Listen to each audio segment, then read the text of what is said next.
¿De dónde salió el COVID? De Wuhan, China. ¿Fue una pandemia de diseño? Ahí la única duda es si se les escapó o la soltaron.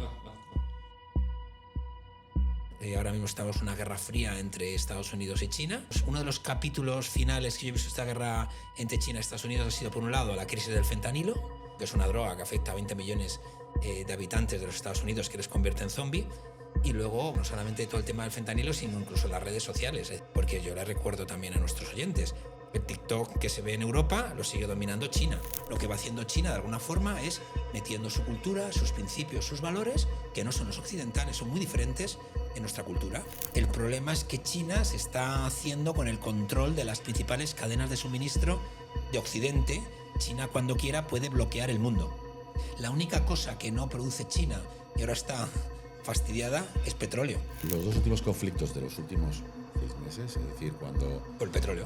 Bueno, el tercero no lo has contado, que es Groenlandia, que también es por el petróleo. Las empresas españolas y las administraciones públicas deben dejar de trabajar con esta empresa china. Por supuesto. Uno tiene que saber dónde estamos. Entonces, o estamos en el lado de los Estados Unidos o estamos en el lado de China.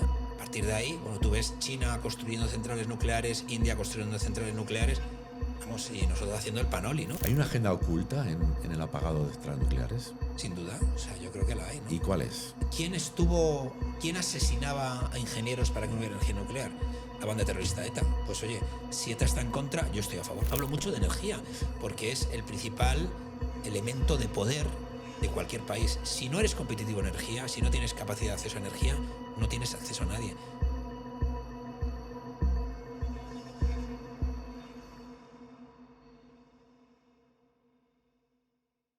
Bienvenidos al podcast La Bitácora. Hoy tenemos un invitado muy especial, José Luis Moreno Casas, viejo amigo. Él es un economista, es profesor universitario, está dando clases en ESIC y también en la Universidad Francisco de Vitoria.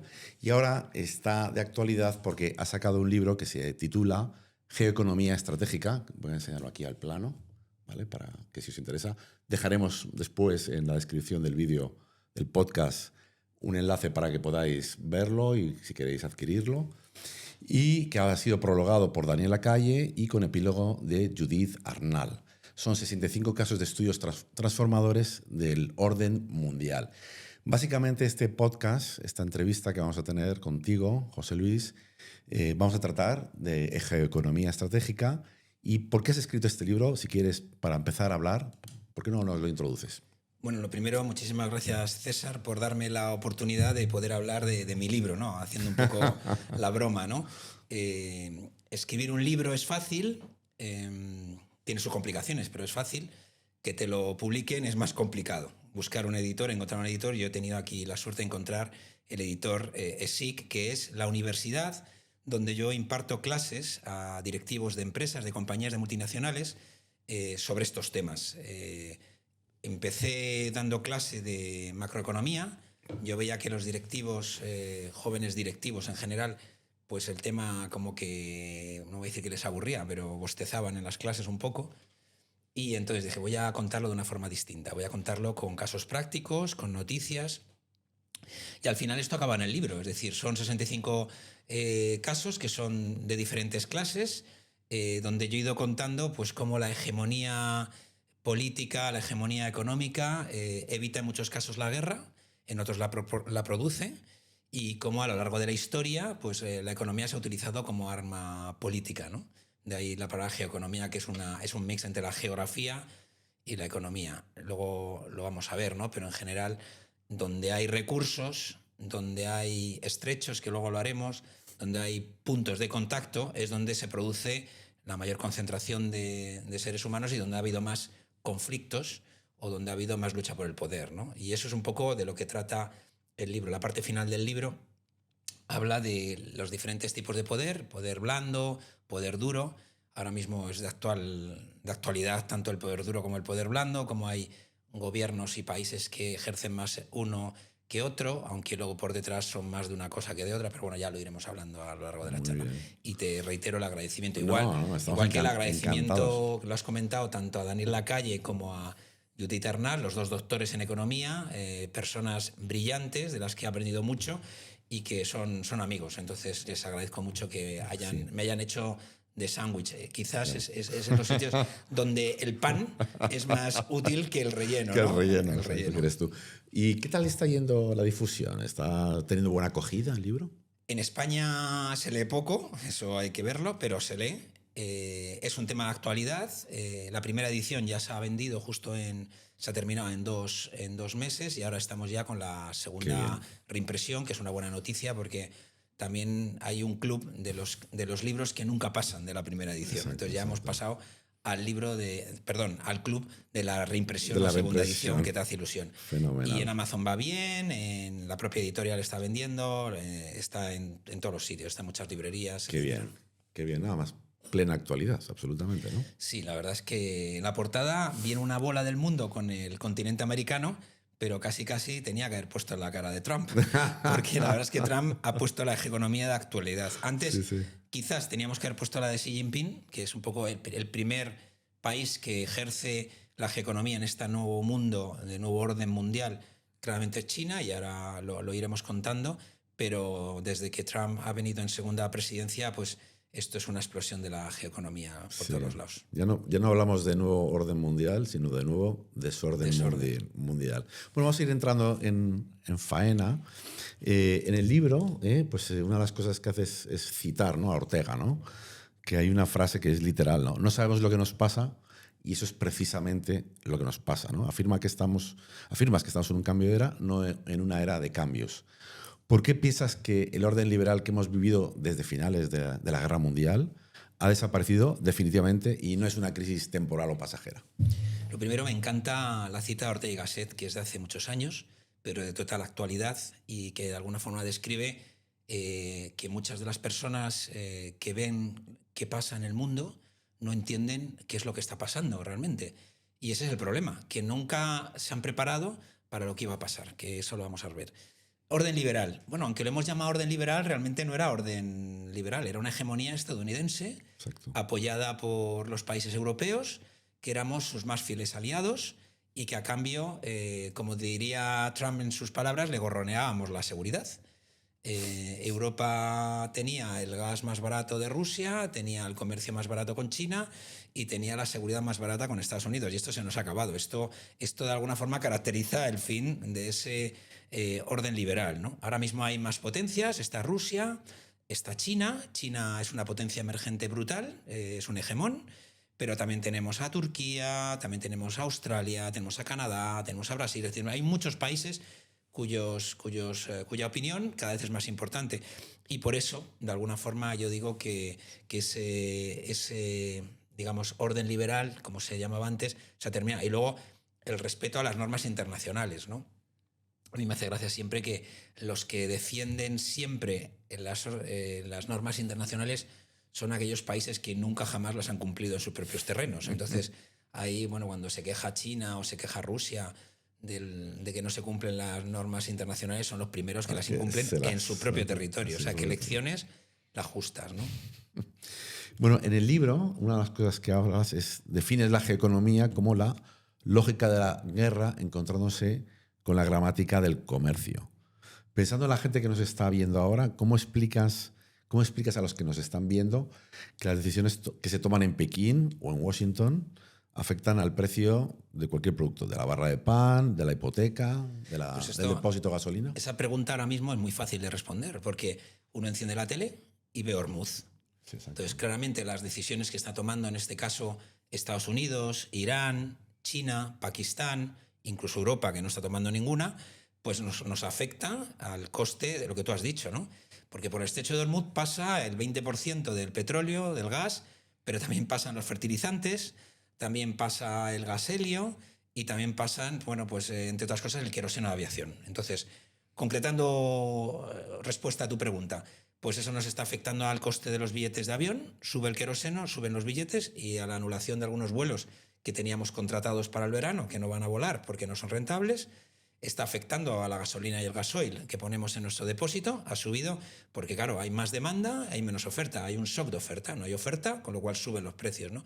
Y luego está afectando también a la cesta de la compra. El fertilizante, mucho del fertilizante que se utiliza en nuestro campo viene del estrecho de Hormuz. Desde luego el de la India y el de Brasil mucho más, pero nuestro también. Entonces, al margen de que en India y en Brasil hay peligro de hambruna, en nuestro caso, pues algunos de los productos que van en el supermercado están subiendo de precio.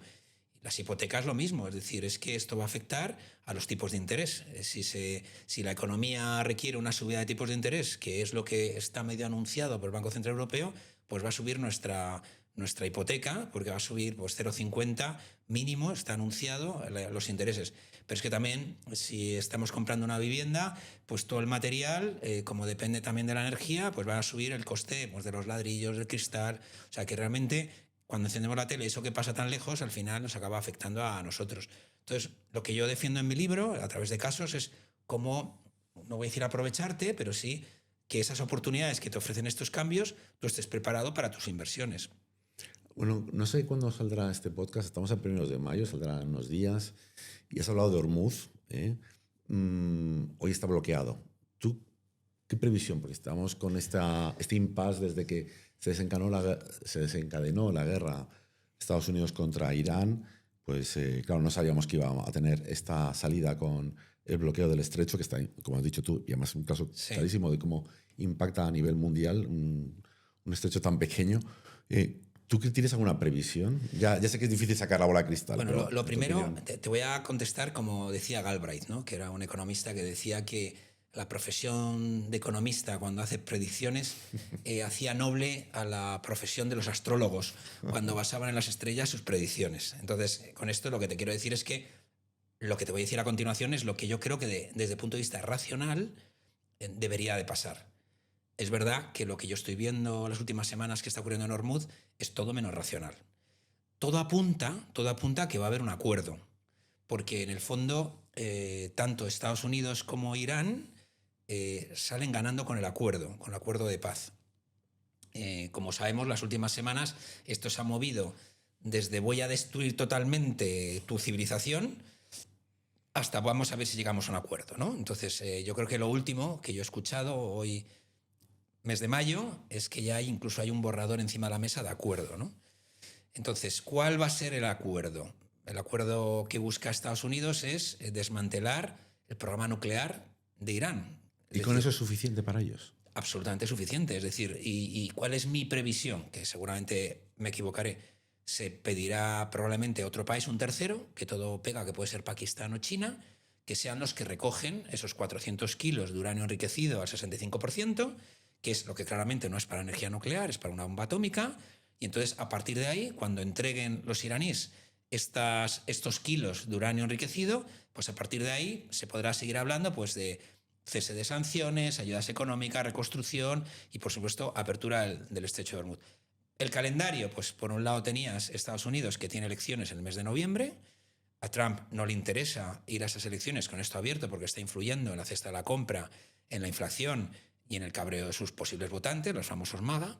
Y en el caso de Irán, pues es que se le están llenando los depósitos que tienen del petróleo que no pueden vender. Es verdad que Irán tiene ahí como una válvula de escape también a través de Pakistán, donde a través de camiones está sacando parte del combustible. Pero claro, todas las toneladas, todos los millones de barriles que saca de producción Irán todos los días, pues no se pueden sacar en camión. Entonces, yo creo que a lo largo de los próximos días, semanas, y ojalá cuando este podcast esté en la luz pública ya hayamos terminado, porque a nadie nos viene bien que el conflicto siga. No le viene bien a China, no le viene bien a Europa, no le viene bien a Asia. Japón está sufriendo porque depende del combustible de esta zona. Corea del Sur está sufriendo, Filipinas está sufriendo, Brasil, lo contaba antes por el fertilizante. Y solamente hay dos ganadores de alargar el proceso, ¿no? Uno es Rusia, que está vendiendo fertilizantes y combustible, petróleo, como si no hubiera un mañana, y el otro es Estados Unidos, que si no tuviera Trump las elecciones de midterm, yo te diría que el acuerdo se alargaría mucho más, porque también está vendiendo fertilizantes y combustible. Curiosamente, él está ganando en esta situación, como estás diciendo, ¿no? No es una curiosidad. Yo creo que en la vida todos los conflictos Esto es como los crímenes, ¿no? Uno tiene que ver quién es el asesino en función de quién sale ganando, ¿no? Pues, Exacto. ¿quién hereda? Pues aquí claramente está heredando Rusia y Estados Unidos. Curioso. Que es un líder en energía, luego lo veremos. Sí. Estados Unidos es un líder en energía. Bueno, no quería que nos centráramos mucho sobre Hormuz, porque al final es verdad que la actualidad manda, porque tenemos más temas que tienen que ver con tu libro, ¿no? Y una de las cosas que dices en el libro que me ha sorprendido es que Europa se está convirtiendo en el menú, en la comida, ¿no? Que mientras otros se sientan a la mesa para digerir esa comida, que sería Europa, ¿no? Que es un poco fuerte esto que dices, ¿no? ¿Por qué? ¿Cuándo crees que ha comenzado esto? ¿En qué momento, desde esta transición que hablábamos al principio del final de la Guerra Mundial hasta ahora, Europa ha pasado de ser el comensal a convertirse en el plato de... Bueno, esto digamos que es algo que se dice en Bruselas. Los diplomáticos en la REPER, que es la representación permanente de Bruselas, cuando yo hice unas declaraciones en este sentido, me escribieron algunos amigos y me dijeron, mira, eso es un poco la comidilla de la Unión Europea, de que se dice esto, porque es verdad que Europa ya no escribe la historia, sino que se la escriben. Llevamos muchos siglos escribiendo la historia, pues el Imperio Español, el Imperio Romano, el Imperio Francés, el Imperio Británico. Luego estuvo Alemania también escribiendo la historia, pero de aquella manera. Pero era Europa, ¿no? Entonces, cuando, como sin utilizar la frase que se utilizó sobre Perú, de Mario Vargas Llosa, dice, ¿cuándo cambia esto? Pues con la posición hegemónica de China. Es decir, a China la dejamos entrar entre todos en la Organización Mundial del Comercio. Pensábamos que era una buena idea, desde luego para ellos lo ha sido. China aprovecha esa oportunidad para empezar a hacer todo, vender todo. Al principio, no nos olvidemos, copiando todo, sin respetar los derechos de autor de nadie, ni las patentes, etc. Y yo creo, yo cifro ese periodo pues en el año 2005 o 2010. El presidente de Finlandia acaba de hacer unas declaraciones diciendo que ha terminado la era del predominio occidental. Incluso él se va más allá, no solamente que estemos hablando de Europa, sino el predominio occidental. Y sí, yo creo que es en China. ¿Dónde esto lo ves clarísimamente? Pues lo estás viendo en Hormuz, lo estás viendo en Venezuela, lo estás viendo en Ucrania, y es que el papel de Europa en estos tres lugares que yo te he dicho es irrelevante en las conversaciones de paz de fin de conflicto. Hay una cosa, perdona, un poco a raíz de lo que acabas de comentar. Llevamos un tiempo, y esto creo que lo sabrás mucho mejor que yo, explicarlo desde luego, donde se cuestiona la Unión Europea como unión. Es decir, que siempre se hablaba de que Europa, pues, tal y como lo dibujas, ¿no? Pues es un continente en decadencia, ¿no? O sea, no es una decadencia. Dulce decadencia. Dulce decadencia, ¿no? Que no somos la sombra de lo que fuimos, ¿no? Por así decirlo, ¿no? Somos el plato, la mesa, como dices tú, ¿no? Entonces, ¿tú crees? Y ha habido un movimiento anti-europeo en muchos países de Europa, echando la culpa a la Unión Europea, de muchas de las cuestiones que nos están pasando, entre otras estas que estás diciendo tú. ¿Tú crees que la Unión Europea ha sido, de alguna forma o en parte, la causante de esta situación en la que vivimos ahora? O sea, el hecho de haber ido a una más Europa ha supuesto que hemos tenido un menor, como continente, peso específico en la economía, en la geoeconomía mundial. Es un tema complicado, sí, porque... sí. Voy a intentar responderte. Sí. Si decimos que Europa es irrelevante en estos temas de la geoeconomía y geopolítica mundial, si los países de Europa no estuvieran coordinados, no seríamos irrelevantes, seríamos insignificantes. Claro, gastar el tiempo en diferenciar lo irrelevante de lo insignificante igual tampoco tiene mucho sentido.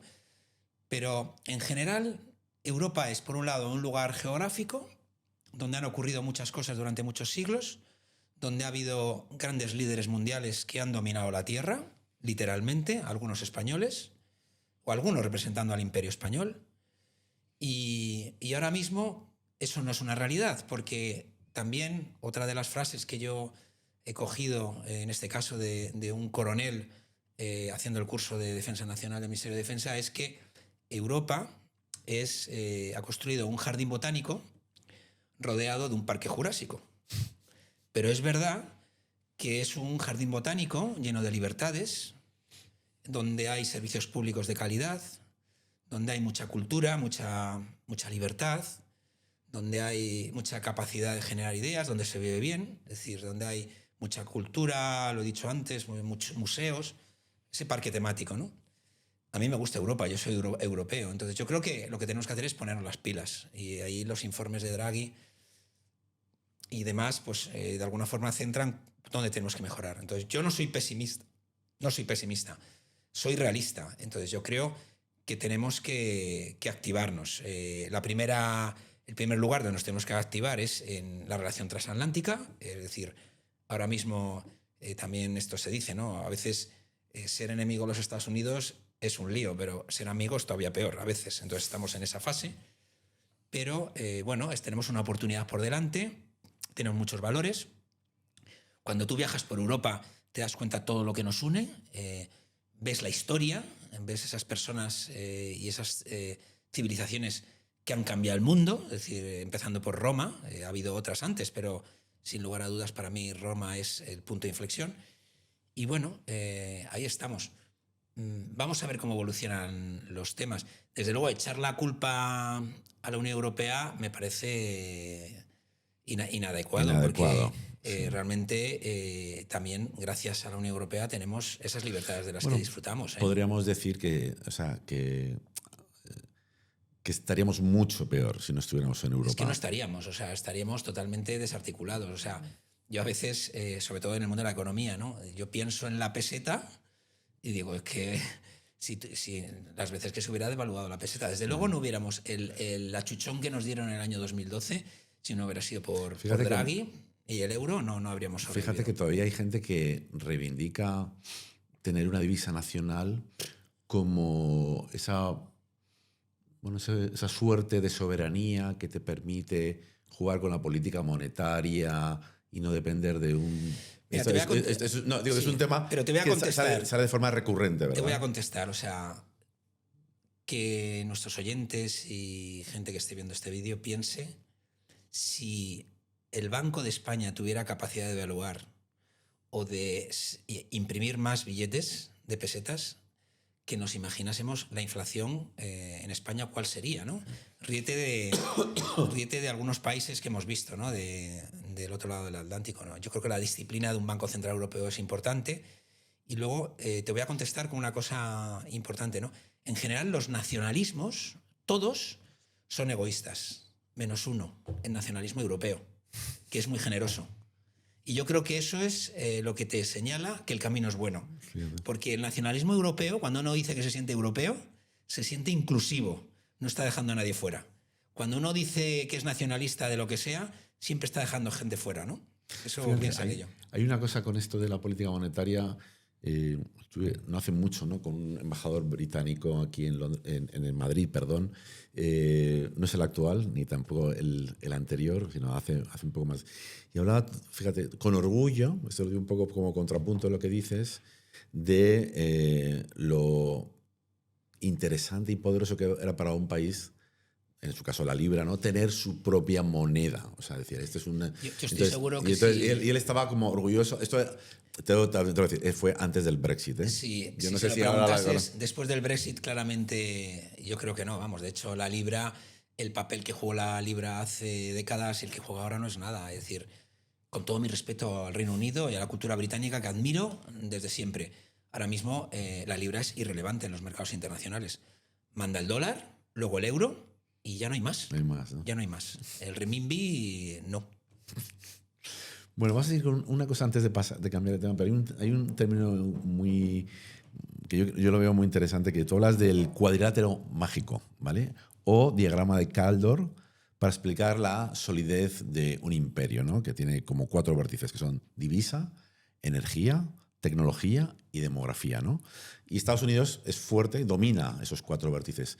¿Cuáles son los que domina Europa y cuáles son los que domina España de estos?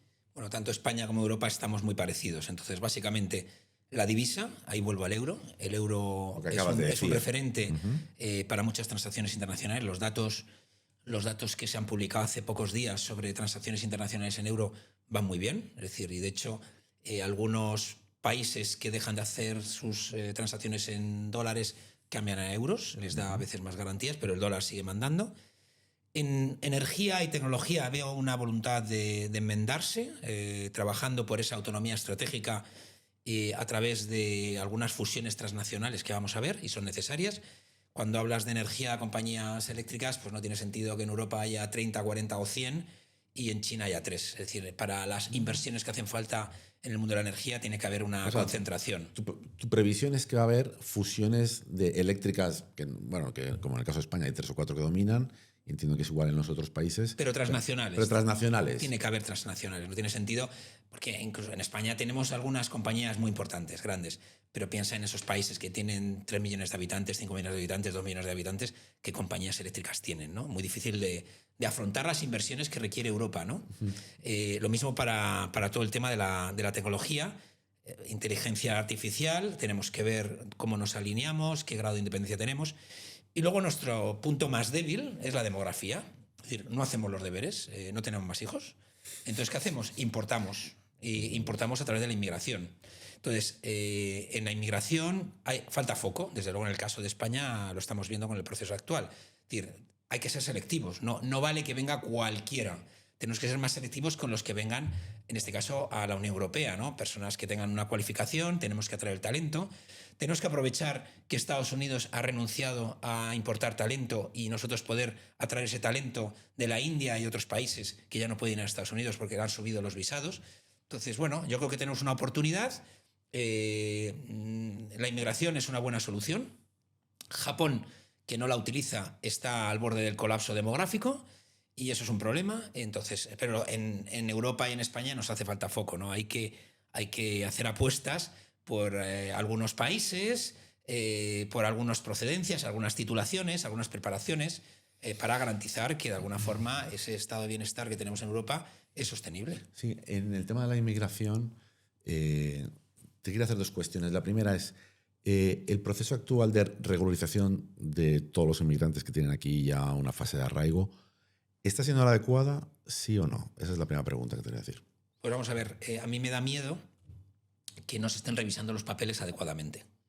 Sobre todo el que tiene que ver con los antecedentes. ¿Por qué cuento esto? Porque si tú miras las noticias de las últimas semanas, pues te encuentras, primero, que en el Sahel, que es una franja que hay debajo del desierto del Sáhara, están produciéndose cambios brutales, terrorismo islamista, y eso está haciendo que se esté moviendo mucha población. Segundo, Marruecos ya no pide desde hace unos días visado electrónico a los ciudadanos del Sahel, en concreto los de Mali, que van a Marruecos. Yo no hace falta que le diga a quien nos está viendo que el destino final de los malienses que van a Marruecos no es Marruecos. Luego también hace unos días hemos visto que se ha Perdona, pero esto es un poco grave lo que dices. Es muy grave. Estás dando a entender que Marruecos le interesa que ser un sitio de paso para la gente que viene de Mali. A ver, Marruecos ha llegado a un acuerdo con Mali para que Mali le apoye en su reivindicación del Sáhara. Y a cambio, Mali le ha pedido a Marruecos que deje de pedir visados electrónicos para sus ciudadanos. Y Marruecos ha llegado a ese acuerdo. Marruecos es un aliado fundamental de la Unión Europea y de España, pero Marruecos tiene su propia agenda. Y eso nunca lo debemos olvidar. Es decir, los servicios de seguridad de Marruecos y de España colaboran casi siempre, pero no siempre. Y el gobierno de España con el gobierno de Marruecos colabora casi siempre, pero no siempre. Y eso es la realidad. Y la ruta canaria, ahora mismo, es verdad que Marruecos sirve de muro de contención, pero muchas de las personas que están llegando a las Islas Canarias y también a la costa peninsular, pues salen de África y algunos salen de Argelia y otros salen de Marruecos o han salido de Marruecos. Es decir, yo creo que cerrar los ojos no te quita un problema, lo hace más grande. Entonces, la pregunta era, ¿el proceso actual de regularización tiene suficientes garantías para aquellos ciudadanos de países que son fallidos? No.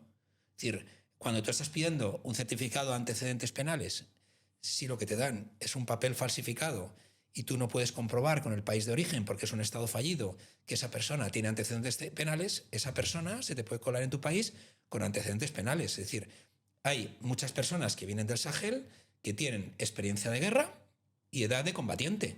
Y eso es un problema para Europa y para España. Y el que no lo quiera ver, peor para él. Perdona que te haga la pregunta. ¿Y tú crees que el gobierno español, entiendo que es consciente de esto, están mirando a otro lado. Perdón, ya sé que es economía estratégica, sí, bueno, pero este es un tema de actualidad, sí. pero lo digo porque tiene interés y aunque nos desviemos un segundo también por aclararlo. ¿Tú crees que el gobierno español es consciente de esto? Tiene que serlo. Lo que yo he leído es que los sindicatos de policía, Jupol, ha denunciado que esto no se está controlando suficientemente. El otro día veíamos también en Madrid el asalto a una de las embajadas de un país africano. Exacto, sí. Porque no se daban los certificados que se requerían, porque en parte estas embajadas no tienen capacidad técnica para facilitar estos certificados. Entonces, tú le estás poniendo unas pruebas a unos inmigrantes irregulares que están en España que muchos no van a ser capaces de aportar esa documentación.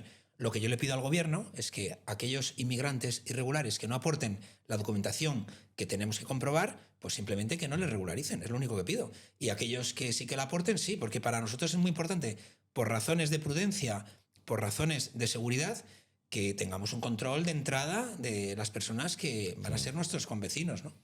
Sí. Y por supuesto el efecto llamada, que yo lo entiendo. Es decir, si yo fuera joven y viviera en el Sahel, desde luego mi mejor opción sería ir a Europa, lo tengo clarísimo. O sea, yo para nada reprocho el intento de toda esta gente joven que no puede desarrollar su vida en estos países. La clave es colaborar con estos países con una especie de plan Marshall, como el que tuvo Estados Unidos con Europa, para que en África sea posible desarrollar una vida profesional y una vida familiar en paz. Muy bien. Has dicho antes, cuando te he preguntado sobre la regularización, que necesitamos foco. Sí. ¿Vale? Entonces, o sea, claramente lo has dicho también, ¿no? No estamos haciendo los deberes, no estamos teniendo hijos, ¿vale? Entonces necesitamos, por la parte de arriba, lo que se llamaría candidatos a posiciones white collar, ¿verdad? Gente con estudios y tal. Eso nos interesa mucho, lo que decías antes de Estados Unidos, que también pues está pidiendo visas a esta gente, sobre todo indios y chinos, ¿no? Gente Sí. de Asia que tiene nivel, que viene con No, y estudios. africanos. Que decir, Y que al final, africanos, sí. ingenieros, si esto no es un problema de origen, es un problema de formación. De formación, si exacto. tú eres ingeniero, si tú eres arquitecto, si tú eres tienes algunas profesiones, pero ni siquiera. Es decir, si tú eres, ¿qué te voy a decir yo? Plomero, si eres fontanero, si eres electricista, si eres maestro de obras, si eres diseñador. Quiero decir que hay muchas profesiones en las que nosotros somos deficitarios. Es un profesional de la inteligencia artificial. Es decir, ahora mismo una de las cosas que te dan las redes es que tú en tu país de origen te puedes formar como responsable de inteligencia artificial o responsable de Python, o sabes, es decir, o de un data center. Es decir, que tú, yo lo he visto cuando en una época viajé a la India. Y ahí vimos cómo la formación universitaria y no universitaria que se daba a los estudiantes indios a través de las redes sociales, a través de Internet, era brutal. Claro. Esto ha cambiado. Ya. Bueno, vamos a volver un poco a esta dualidad que tenemos entre China y Estados Unidos, ¿no? En el libro hablas, ¿no? Se acuña, Niall Ferguson utilizó un término que era chimérica, ¿no? Que es esa simbiosis que había antes de 2008, creo que es exacto. Como una quimera. Como una quimera, ¿no? Efectivamente, chimera, ¿no? Chimérico, ¿no? De China y América. Y, bueno, parece que esa pareja, pues estamos en un proceso de divorcio. Estados Unidos, especialmente Trump, en su primer término siempre estaba hablando de China, ¿no? Siempre decía China, ¿no? En sus mítines y en sus alocuciones. También siguió creo que con Biden muchísimo menos, pero ahora hemos vuelto, es el gran enemigo de Estados Unidos, ¿no? ¿Qué ha pasado en este tiempo? ¿Qué es lo que ha ocurrido? ¿Este divorcio en qué va a acabar? ¿Cómo lo ves tú? Esto funcionaba mientras China era la fábrica del mundo y fabricaba las cosas que necesitaba Estados Unidos. Entonces cogía los dólares que la Reserva Federal imprimía y además compraba deuda de los Estados Unidos. Entonces era un círculo perfecto. China ahorraba en dólares, China compraba bonos del Tesoro y Estados Unidos, pues prácticamente, no voy a decir que le salía gratis, pero claro, imprimía, le daba la máquina y ¿cuántos dólares? Era un círculo. Era una economía circular. Virtuoso. Sí. ¿Esto cuándo se rompe? Pues con la crisis del 2008, la crisis en la que de repente China, por un lado, se da cuenta que a lo mejor todo lo que tiene en dólares y en bonos del Tesoro pues no es buena idea, porque a lo mejor esos bonos no valen tanto. Y luego Estados Unidos se empieza a dar cuenta, que se dio cuenta mucho antes, que su famoso cinturón de hierro pues cada vez tenía más empresas cerradas, ¿no? Es decir, que cosas que antes hacían en Estados Unidos ya venían de China. Entonces eso empezaba a cargarse una clase media, el sueño americano, es decir, ya la gente no compraba coches y los coches que compraban venían de China, entonces todo ibas a la tienda y todo era made in China, entonces bueno, China jugó muy bien su carta, también digamos que se empieza a ver durante esos años 12, 13, 14, 15 que China empieza a hacer un acopio pues de litio, empieza a hacer acopio de imanes, empieza a hacer acopio de tierras raras, entonces ya la gente se da cuenta, ¿no? Y de hecho la primera presidencia de Trump, cuando él va por China, es que esto era así, ¿no? Entonces a partir de ahí, digamos que ese divorcio se produce. Yo conocí a Niall Ferguson allí en un curso que hice en Harvard con la Fundación Rafael del Pino, y él decía que esto ya estaba en quiebra. Cuando a mí me lo cuenta, año 16, 17, esto ya estaba en quiebra y ahora mucho más. El divorcio es palpable, ahora mismo estamos en una guerra fría entre Estados Unidos y China, y en las guerras frías se habla, pero a veces se hablan de otras cosas, ¿no? El último, digamos, uno de los capítulos finales que yo he visto de esta guerra entre China y Estados Unidos ha sido, por un lado, la crisis del fentanilo. Recordar que muchos de los componentes del fentanilo venían de China y se vendían pues, a través de pequeños paquetes que se enviaban o a México o al propio Estados Unidos, donde allí se mezclaban en fentanilo, que es una droga que afecta a 20 millones de habitantes de los Estados Unidos, que les convierte en zombie. Y luego, bueno, en otros aspectos también muy importante, o sea, no solamente todo el tema del fentanilo, sino incluso las redes sociales. Es decir, hubo un acuerdo que se cerró en Madrid para que el algoritmo de TikTok fuera dominado en Estados Unidos para el TikTok que se ve en Estados Unidos. Porque yo le recuerdo también a nuestros oyentes, el TikTok que se ve en Europa lo sigue dominando China. Y es un ejemplo de poder blando de China, donde puede manipular, que de hecho manipula, donde recoge mucha información y grabaciones de los vídeos que graba la gente de forma gratuita, y además es capaz de, bueno, pues de emborrachar, sobre todo a los jóvenes que están conectados a TikTok, con ideas que les haga ser como mucho más blanditos en comparación con la juventud china, ¿no? Pero esto es fortísimo lo que estás diciendo. Pero es la realidad. Hay un capítulo en el libro que habla de TikTok. Pero, y está muy bien, pero... El algoritmo. Pero... O sea, y el negocio, porque toda la publicidad... No, por supuesto. Toda la publicidad que los americanos, las tiendas americanas metían en TikTok, eso iba para China. Pero decir que el algoritmo que se diseña en China sirve para modificar, que es lo que estás diciendo, el comportamiento, ¿no? Toda esta teoría del pensamiento de los psicólogos, que bueno, hay un algoritmo de... Se llama occidentalizar. Eso es decir, al final vas poniendo imágenes chinas, vas poniendo cultura china, y entonces estos jóvenes y no tan jóvenes que están una media de 1 hora, 1 hora y media de TikTok al día, pues están emborrachados. Sí. Y entonces al final, si ya empiezas a meter tiendas chinas que pueden comprar en la propia aplicación, pueden hacer transacciones, pueden hacer compras, incluso les ofreces productos chinos, pues al final la publicidad china, pum, pum, pum, pues al final vas conquistando de una forma blanda. Hay una parte comercial. Esto es la versión moderna de Hollywood. Yeah. Es decir, muchas de las películas que hemos visto, que hemos crecido de jóvenes de Hollywood, cuando las ves ahora, dices, coño, qué publicidad tan americana hay esto, ¿no? Cuando ves tú Pearl Harbor, ¿no? Dices, Dios mío, ¿qué es esto? Pues esto es ahora TikTok, la versión moderna de Hollywood es TikTok. Bueno, esto sí quedaría para una... Eso es geoeconomía pura. No, sí, pero fíjate que hay una parte que efectivamente es un tema de fomento de comercio chino, eso te lo compro, es perfecto. Y luego la manipulación. Pero luego esa manipulación, que yo he ido en muchos foros decir, bueno, pues evidentemente tú ves TikTok y ves en tu entorno, ¿no? Hasta qué punto el algoritmo pues hace... Pues que sí, que efectivamente, bueno, que se consuma, que te engancha el efecto, segundos, la dopamina continua, ¿no? Infinita, el scroll infinito, ¿no? Que podemos estar y ahí. le quitas a la gente joven capacidad de atención. Capacidad de atención, eso es. Porque al final ya todo lo que dura más de 30 segundos no les interesa. ¿Qué gana China con eso? Bueno, pues es el imperio de su cultura. Es decir, China, desde Confucio, define China como el país dominante del mundo, de la Tierra. China no tiene aliados, China no tiene contrapoderes. China es el dominio absoluto. Es el orden, es la organización absoluta. Entonces, eso está heredado, por supuesto, en los escritos de Xi Jinping del Partido Comunista Chino, ¿no? Entonces, yo siempre hablo, cuando tú hablas con China, tú tienes que elegir si quieres ser un proveedor, si quieres ser un cliente o quieres ser un deudor, porque ya no hay más opciones. China no tiene socios. Entonces, lo que va haciendo China, de alguna forma, es metiendo su cultura, sus principios, sus valores, que no son los occidentales, son muy diferentes en nuestra cultura, y eso tú lo ves con los productos que se compran, y luego, claro, eso ya lo veremos en algún otro ejemplo, China recoge una información brutal de todos los vídeos que se graban cerca de las instalaciones militares, cerca de los puntos débiles de una ciudad. Es decir, es que todo esto es información que tú das gratuitamente. ¿No? Sí, esa parte lo tengo muy claro. Claro, me cuesta más creer. China es manipulación. Manipulación, sí. ¿Hasta qué punto? Insisto otra vez, ¿no? Como los psicólogos dicen, no, esto es.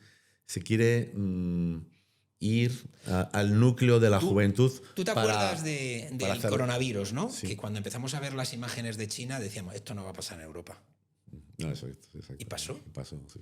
Y nos pusieron un código ahí QR para ir al restaurante. Y nos dijeron que al supermercado teníamos que ir de uno en uno. Es decir, y ojo con, que eso también lo podemos hablar, ojo con el euro digital, que al final te acaba controlando porque el euro digital es programable y entonces te puede decidir en este barrio no puedes comprar o ya saca muchos billetes. Entonces, todo esto que vemos en China, a veces, a través de TikTok, tú lo que puedes ver es que puedes hacerlo natural, que el gobierno te controle, que solamente los buenos ciudadanos tengan acceso a las cosas. Todo esto, la gente joven, pues puede ir asumiendo. De hecho, este pasotismo que a veces vemos en la gente joven de Occidente, en parte tiene que ver con los algoritmos y las redes sociales. Es curioso porque es una cosa que se dice, pero claro, tú lo estás poniendo blanco sobre negro. Poder blando. Y Estados Unidos lo ha visto. Estados Unidos ha cambiado el algoritmo, ahora quiere dominar el TikTok con sus valores. La parte comercial se quiere quedar con el dinero. El 80% de la empresa de Estados Unidos de TikTok ya es en manos americanos.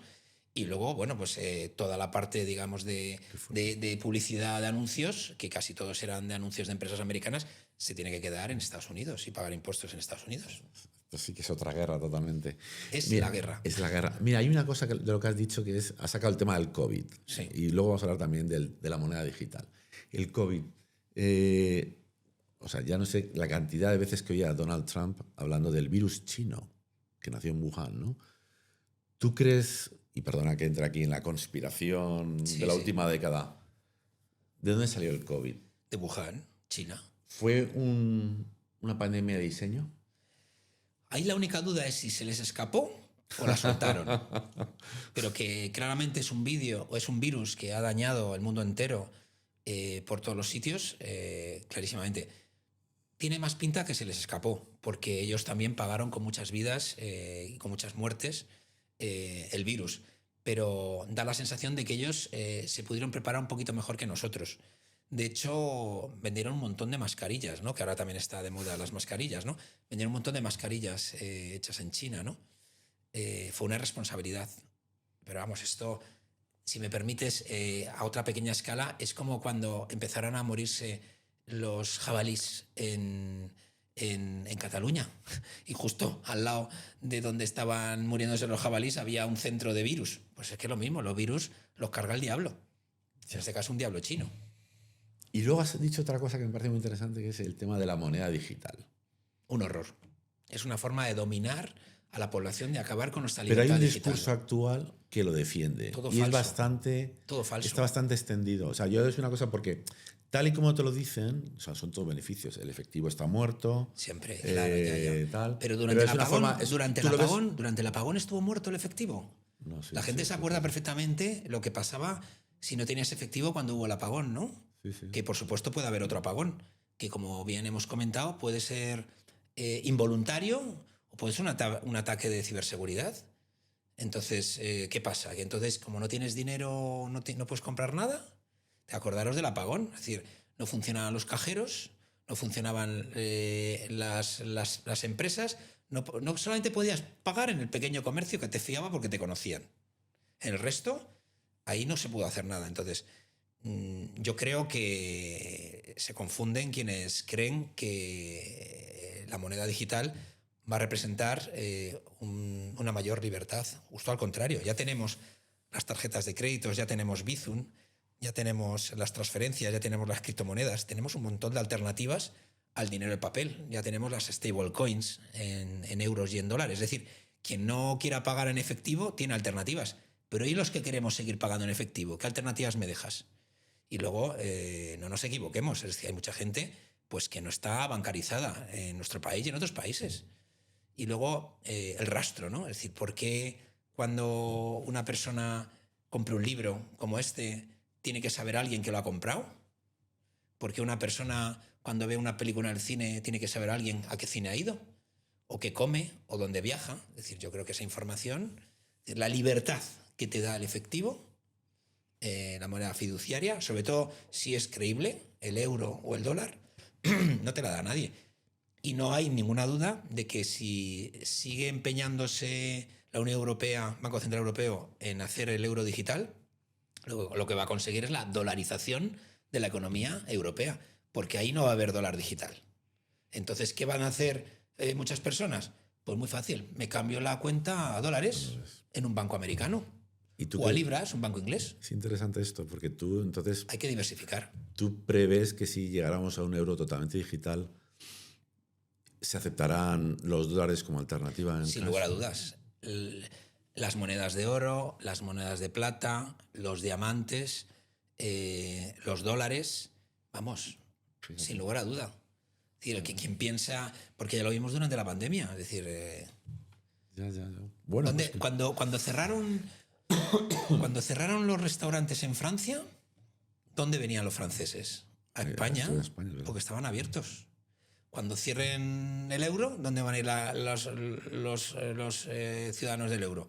Al dólar, que es, a fecha de hoy, la moneda más fiable de la Tierra. Sí. Y Trump lo sabe. Por eso ha prohibido el dólar digital. El dólar digital. Y por eso está fomentando con la regulación Genius el uso de las stablecoins referenciadas en dólares, que además tienen que comprar bonos del Tesoro para cubrir esas cantidades. ¿Y a quién le interesan los stablecoins? Aquellos países que tienen monedas fallidas. Hombre, el euro digital para países con monedas fallidas es genial, pero para ciudadanos que tenemos el euro que funciona perfectamente es un error, sin lugar a duda. Yo soy totalmente contrario al euro digital. Es innecesario. ¿Pero crees que vendrá? Pues no lo sé. Lo han dicho. Lo han dicho mucho. Que esté no significa que lo uses. Uh-huh. Bueno, volvemos a China, que estábamos hablando antes, hace un momento. Bueno, hay dos datos. Uno es cuánto se produce en el mundo y China produce el 32%. Pero solo está consumiendo el 12%. Hay un gap de 20 puntos entre lo que produce a nivel mundial y lo que realmente consume internamente, ¿no? ¿Esto es sostenible o es una bomba de relojería que haya alguien que produce casi el triple de lo que consume? Bueno, esto es un error, un horror. Esto es el problema fundamental y sobre todo piensa en la población china, que está trabajando para los demás. Piensa en las personas, ¿no? Que eso es importante, ¿no? Pero el verdadero problema no es ese. El verdadero problema, ya lo he contado antes, es que China controla el 90% del litio refinado del mundo. Uh-huh. El problema es cuando China controla tierras raras que son importantes para la defensa, la transición verde, para los paneles solares, para las baterías, para los móviles, para los ordenadores, para las tablets. Entonces, el horror es también cuando China controla el 90% de los imanes que se utilizan pues, para la automoción, para un montón de elementos de la industria. Es decir, ese es el problema. El problema no es que China produzca mucho más de lo que consume. El problema es que China se está haciendo con el control de las principales cadenas de suministro de Occidente y eso es un problema para nosotros, ¿no? China cuando quiera puede bloquear el mundo. La única cosa que no produce China y ahora está fastidiada es petróleo. Y ahora mismo está sufriendo porque, claro, la mayoría del petróleo de Irán, en torno al 95% del petróleo que Irán producía, acababa en China. Esto supone casi 20% del petróleo que consumía China, ¿no? Si le sumas el 5% que suministraba Venezuela, ahora mismo, desde hace unas semanas, meses, China recibe un 25% menos del petróleo que recibía antes de estas crisis, ¿no? Con lo cual, China está probando de su propia medicina, que es que quienes producen lo que él necesita no se lo están facilitando de momento, ¿no? Frente a China, lo único que vale es la autonomía estratégica. Pero fíjate, me parece interesantísimo lo que acabas de decir, porque estabas diciendo los dos últimos conflictos de los últimos 6 meses, es decir, cuando... Por el petróleo. Bueno, el tercero no lo has contado, que es Groenlandia, que también es por el petróleo. Exacto, entonces dices... Por las rutas. Claro, dices, bueno, Estados Unidos, no sé si la palabra secuestra, captura a Maduro, y entonces Le detiene. Le detiene. La Bueno, DEA, la los de la DEA, droga. sí, bueno. Es por drogas. Según el titular que quieras utilizar, ¿no? Pero efectivamente, se lo lleva a Manhattan y lo van a juzgar allí, ¿no? Ese es el primero, que se inicia un cambio de régimen progresivo que estamos Efectivamente. hablando. Bueno, Luego, muy lento. Muy lento. El segundo es Irán, que tú has hablado que es un tema de energía nuclear.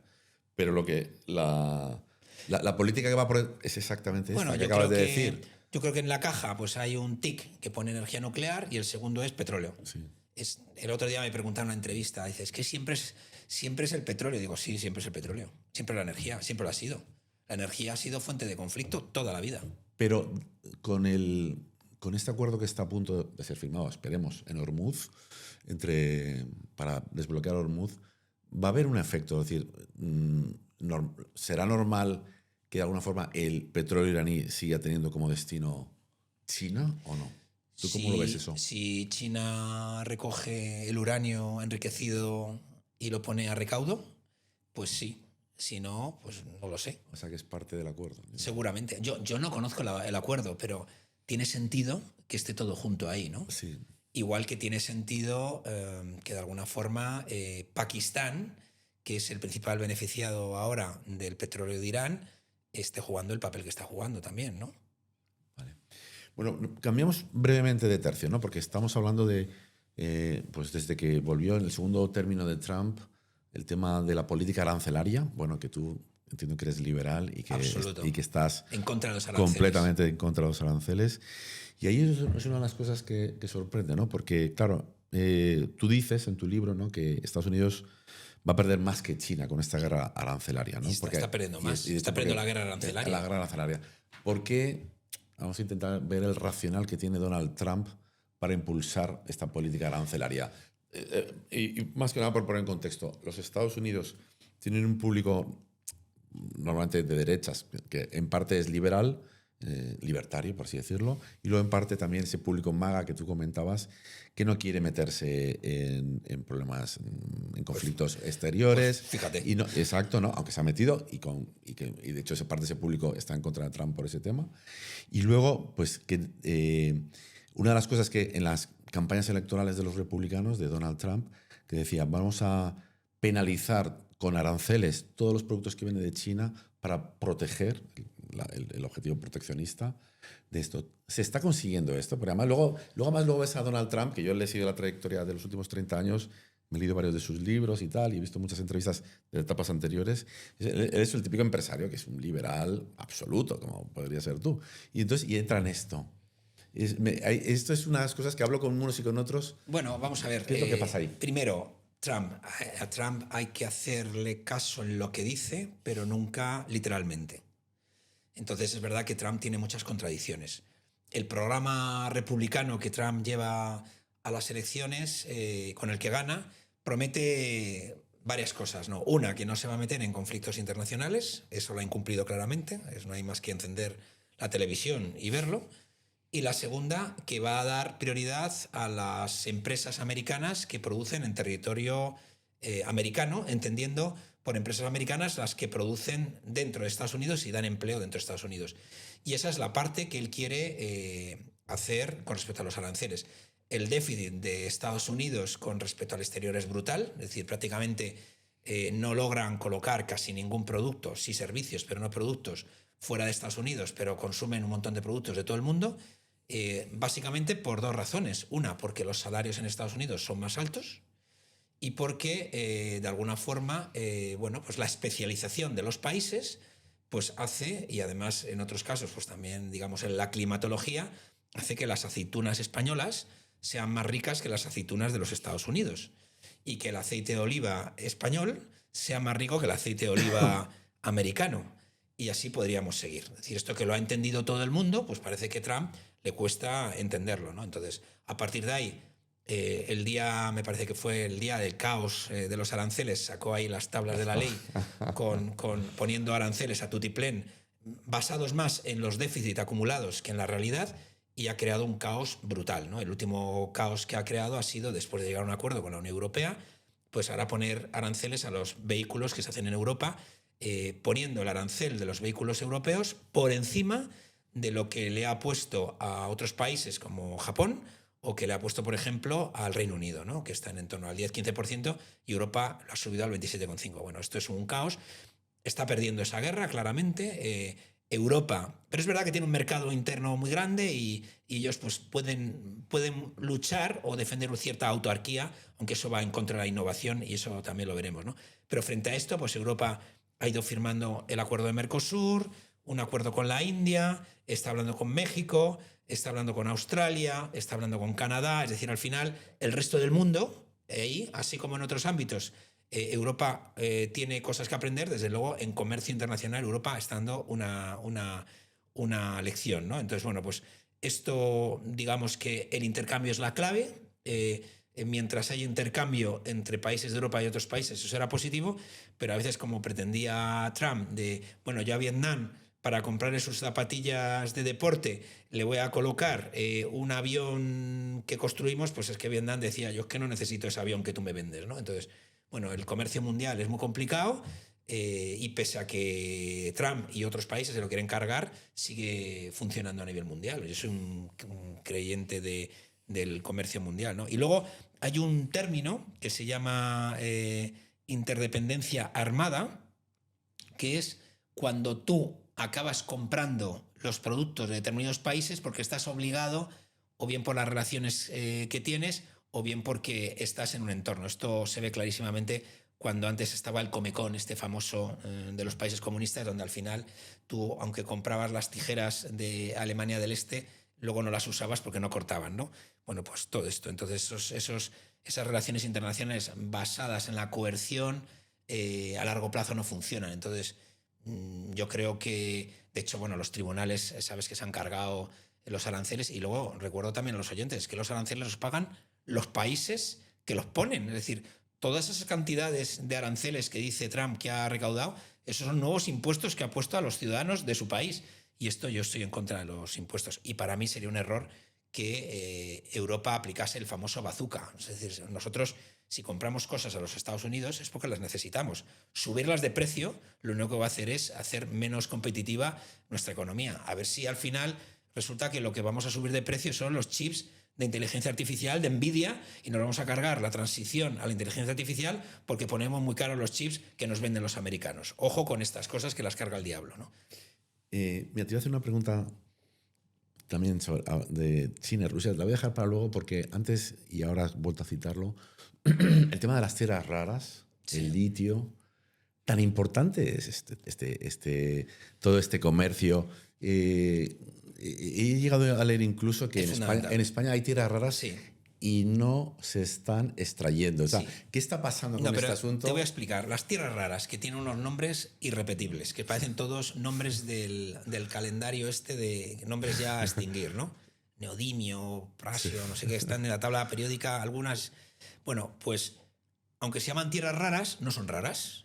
Es decir, se llaman tierras raras porque en la concentración que se exige para que sea rentable la extracción solamente se da en algunos lugares de la Tierra.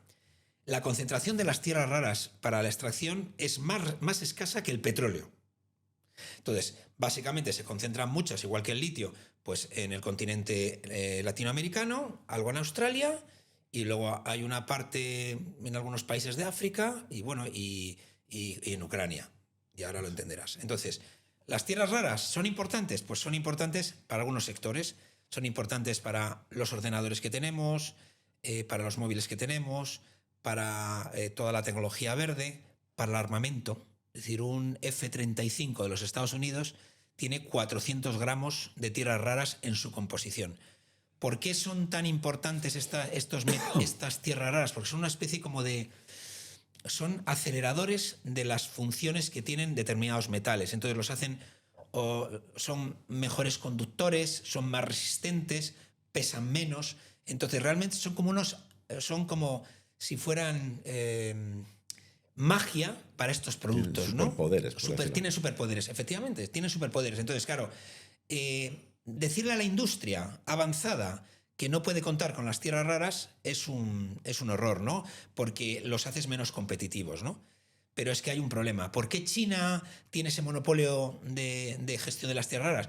Porque las tierras raras, para conseguir sacar ese producto, requieren mucho consumo de agua y es un proceso muy contaminante. Entonces, lo que hemos hecho en Europa, que somos unos señoritos, ha sido, que contamine otro y que otro haga ese proceso. Entonces, a cambio, China, que lo sabe, que además no tiene ningún control medioambiental, pues dice, pues te van a costar las tierras raras que te vas a enterar, ¿no? Esto pasa con el litio, pero también pasa pues, con otros productos, ¿no? Por ejemplo, con el tema de las baterías, ¿no? Las baterías, que ahora por eso hay una alternativa, que son las baterías de sodio, ¿no? Porque el sodio, la sal, es un producto que existe más, ¿no? Entonces, bueno, pues ahí estamos, ¿no? Pero China ha hecho sus deberes desde el año 2014-2015, ha detectado dónde están los cuellos de botella, ahí es donde está, y dependemos de China y de Rusia. Vale. Y otra pregunta relacionada con este tema, no es con tierras raras. Llevamos años escuchando la adquisición por parte del gobierno chino, de sus empresas, que muchas empresas chinas que nos encontramos por ahí, vamos a decirlo claro, son tentáculos, ¿no? Todo. En China gobierna el Partido Comunista Chino. Y las empresas son... TikTok incluida. TikTok se puso en marcha por un militar del ejército chino. Y además, bueno, pues es que Huawei es una empresa también del gobierno chino, y además hay una ley en China desde hace 8 años que dice que toda la información que tú le pidas a una empresa china que esté en su país o fuera de su país, que esté en sus servidores, el gobierno chino, es decir, el Partido Comunista Chino, tiene derecho a tenerla, con lo cual todo lo que hagas con empresas chinas lo tienen los chinos, sea lo que sea.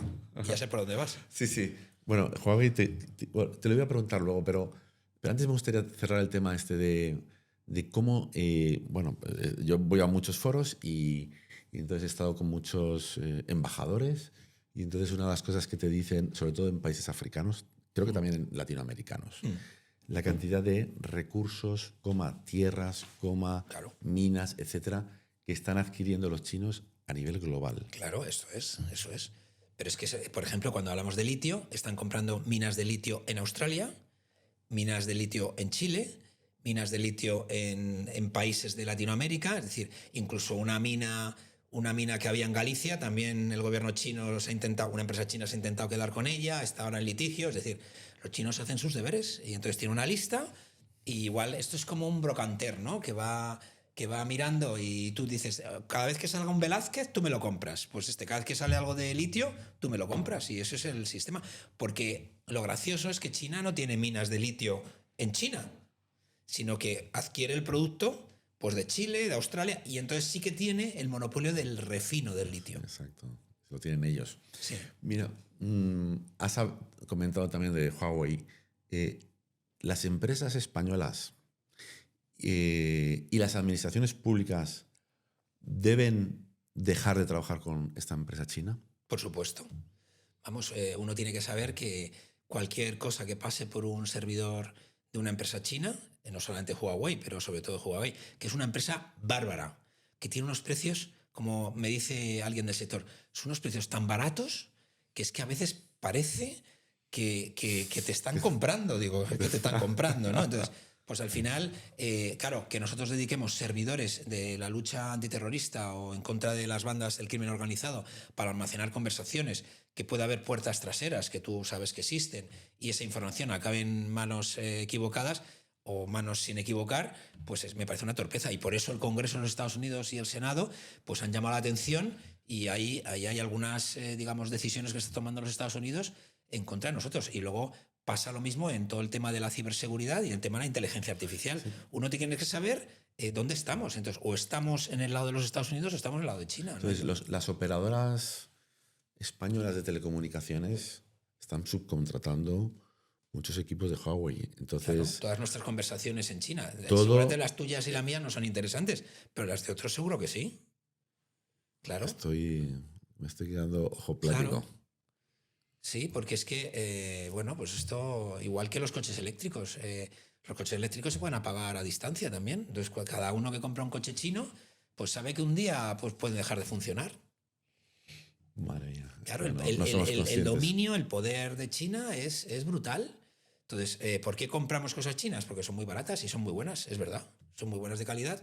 Y en parte, como no han pagado derechos de propiedad y no han pagado royalties, pues claro, pueden competir. Y luego encima son empresas que utilizan el pulmón del Estado, es decir, son ayudas de Estado. Para mí la mayor aberración que estamos cometiendo en Europa es que con fondos de la Unión Europea, en España, Plan MOVES, la gente está comprando coches chinos cargándose la industria española del automóvil, que era de las más brillantes de Europa, ¿no? Uf, uy, ahí sí que has abierto... Muchos melones. Sí. Sí. Bueno, fíjate que en este momento prácticamente todas las... bueno, este es un mantra que estábamos oyendo desde los últimos 1 año y medio, 2 años. El sector del coche eléctrico, del vehículo eléctrico chino, no sé si la palabra es destrozando, pero está acabando, está neutralizando. Está neutralizando todas las iniciativas que se están haciendo en Europa sobre también pero esto. Es que, o sea, pero ¿tan es así? O sea, esto, ¿sí? Tú haces un plan estratégico y dices transición verde y dices, si el plan se lo hubiéramos entregado para confeccionar al Partido Comunista Chino, no había salido mejor. Los paneles solares en China, las baterías en China, los coches eléctricos en China. Es decir, todo lo que significa la transición verde, made in China. Made in PRC. Realmente. El partido, ¿no? No, la PRC Sí, es Popular Republic sí, China. of China. Sí, claro. Eso es para dar por saco a Taiwán, que era la República China. Sí. Bueno, llegaremos a Taiwán, que quiero hablar de esto porque también es uno de los epítomes, ¿no? de lo que estaba sucediendo, ¿no? en la geopolítica actual, ¿no? Quería hablar ahora de esa alianza que hay entre China y Rusia. Si me puedes explicar cuál es el alcance que tiene esta alianza. O sea, ¿qué está ganando Putin y Xi Jinping para, entre los dos, darle una vuelta a toda la geopolítica actual? Son dos dictadores de origen comunista que no creen en la libertad ni creen en el libre albedrío. ¿Y qué ganan el uno con el otro? Bueno, hacen comercio. Es decir, Rusia tiene una cosa que no tiene China, que se llama petróleo, crudo, gas. Uh-huh. Y a veces lo que no tiene Rusia pues es la tecnología que tienen los chinos, tanto en la parte de armamento como no armamento. Los drones con los que Rusia asesina a ciudadanos en Ucrania, muchos de ellos tienen tecnología china y aunque están configurados a veces en Irán, viene de tecnología china. Es decir, al final yo tengo en el libro, en Geoeconomía Estratégica, un capítulo donde se dice que parte de la producción de drones que está bombardeando, digamos, Ucrania, esa población civil, pues se confeccionan en China. Y de hecho, el motor de muchos de esos drones es un motor que fue elaborado por una empresa alemana que el año 2012 fue adquirida por China. Motorcito de poco peso, porque al final los drones, la gente no lo sabe, pero un dron puede recorrer hasta 2.000 kilómetros. Entonces, claro, y el tamaño de un dron, todos pensamos en los drones que vemos en nosotros. Un dron puede tener a veces el tamaño de medio avión. Es decir, al final lo que es un dron es un avión no tripulado y además, bueno, que el tripulante es una persona que puede estar en Rusia, que puede estar en China, puede estar en Corea del Norte o puede estar en Alemania. Es decir, uno de los temas que se está viendo ahora es que muchos pilotos de drones trabajan como mercenarios para diferentes ejércitos, ¿no? Bueno, es que es apasionante todo esto que estamos... Todo es pura geoeconomía. Sí, pura geoeconomía, exacto. Vamos a hablar ahora del tema de la guerra de Ucrania, ¿vale? Entonces, que llevamos todo el mundo cuando se inicia hace unos años pensaba que iba a ser un paseo, no lo fue, ¿vale? Llevamos varios años. En este momento, que estamos en mayo de 2026, el desenlace final es incierto, no se sabe muy bien. ¿Tiene pinta? ¿O tú qué opinas? Yo opino que va a haber un acuerdo. Yo creo que ahora mismo se está fraguando un acuerdo entre Estados Unidos y Rusia. No sé los detalles del acuerdo, evidentemente. Ya sabes que en la guerra la información es lo primero que se acaba con ella. Es decir, no hay información. Lo primero que muere, ¿no? Muere la información y la verdad. Son las dos víctimas primeras de la guerra, ¿no? Pero tiene la impresión, yo tengo la impresión de que hay, como hay un desgaste muy grande de materiales, yo creo que va a haber un acuerdo donde efectivamente la franja que ha conquistado Rusia, en principio Rusia va a pretender quedársela entera, ¿no? Pero es verdad que yo veo un desgaste de materiales tanto por parte de Rusia como por parte de Ucrania muy grande, ¿no? O sea, este acuerdo entiendo que a Estados Unidos le conviene, claramente, pero no es el acuerdo que Europa quiere aceptar. Este es un acuerdo de Estados Unidos para Estados Unidos centrarse en lo que le interesa, que es el próximo choke point, que es Malaca, y es el combate con China directo en su territorio, que es bueno, el comercio con China. La obsesión de Estados Unidos es China. Rusia para Estados Unidos no es un enemigo. Y sí para la Unión Europea. La Unión Europea hemos catalogado a Rusia como un enemigo, por así decir, y China no. Y ese es el juego en el que estamos nosotros. Efectivamente, pero o sea, vale, muy bien, esto a Estados Unidos le interesa, pero ¿cómo va a quedar la relación? Vamos a imaginar que se acepta, que incluso, no sé a cambio de qué, pero Ucrania acepta la condición, me extrañaría mucho que lo aceptara. ¿Cuál sería, cómo quedaría, cómo nos dejaría eso a Europa, que hemos estado dando la cara por Ucrania? A ver, yo tengo claro que si Ucrania aguanta 4 años es gracias a Europa. Sí, totalmente. Sin lugar a dudas. No solamente a la tecnología nuestra, junto con la tecnología de Elon Musk, es decir, todas las comunicaciones que manejan el ejército ucraniano es el Starlink famoso. Sí. Claramente, porque el resto de sistemas Rusia los anuló, dejan de funcionar en el campo de batalla. 30 kilómetros a ambos lados de la frontera de guerra no hay vida humana, es decir, ahí todo se hace con drones y no hay vida humana. El desgaste es muy grande, es decir, Europa hemos dado la cara, igual que los ucranianos, con valentía. Ha habido algunos países, pues luego lo comentamos, como Hungría, que han jugado doble banda, porque es verdad que Hungría depende todavía del gas ruso. Pero bueno, yo creo que Europa se ha portado muy bien con Ucrania, igual que Ucrania se ha portado bien con Europa. Es un aliado. Yo creo que es un éxito lo que está pasando en Ucrania. Yo lo he dicho en algún lugar. ¿Quién le iba a decir a la todopoderosa Rusia que un país minúsculo como Ucrania iba a aguantar 4 años? Bueno, porque es una población orgullosa y está defendiendo su familia, su territorio. Y es verdad que la teoría, me parece que se llama Ruski Mir, que es la teoría rusa del mundo ruso, ¿no? Que es todo país que hable ruso, que haya hablado ruso, que tenga religión ortodoxa, que tenga cultura ortodoxa, es Rusia. Entonces, sí, claro, si no hubiéramos enfrentado, digamos, esta resistencia en Ucrania, pues quién diría que no estamos hablando ahora de Finlandia, de Lituania, Letonia, Estonia, es decir, ¿quién era el siguiente? Polonia. Es decir, es que no hace ni 100 años que hubo un acuerdo entre los nazis y Rusia, que ya se nos olvida, Molotov, donde Polonia se dividía en dos, una parte para Rusia y otra parte para Alemania. Sí. Lo digo que es que cuando uno lee la historia, es decir, es verdad, siempre lo hemos dicho, ¿no? Polonia geográficamente está en el lugar equivocado. Es un país occidental al lado de Oriente. Eslavo, pero bueno, sí, es verdad. Bueno, hay unas cosas que, bueno, de los efectos colaterales de esta guerra que tú citas en el libro, ¿no? Que es, y bueno, hablas, por ejemplo, de las arcillas blancas ucranianas del Donbass, ¿vale? Que representan el 70% del suministro a las plantas de la industria cerámica de Castellón. Sí. Es decir, que por así decirlo es su principal fuente. Esto, ¿no?, me lo contó la familia Cosentino en un que están en Castellón, sí, en la plana. En un seminario que tuvimos en ESADE, hablando con ellos, nos dijeron, no, es que de repente descubrimos que en el Donbass el 80% de las arcillas eran de ahí, con lo cual, con una parte que ahora está en conflicto, tuvimos que diversificar, ¿no? Pero es que somos muy dependientes de Rusia, pues temas como el uranio. Desde el año 1974 el uranio que procesa nuestras centrales nucleares del origen es ruso. El titanio, que es fundamental para la industria aeroespacial y no solo, también para los trenes, etcétera, viene de Rusia. Y el gas, el principal consumidor europeo de gas del último mes creo que ha sido España. Es decir, que es que al final esas dependencias, como la que tenía en su momento Alemania, es que Alemania dependía...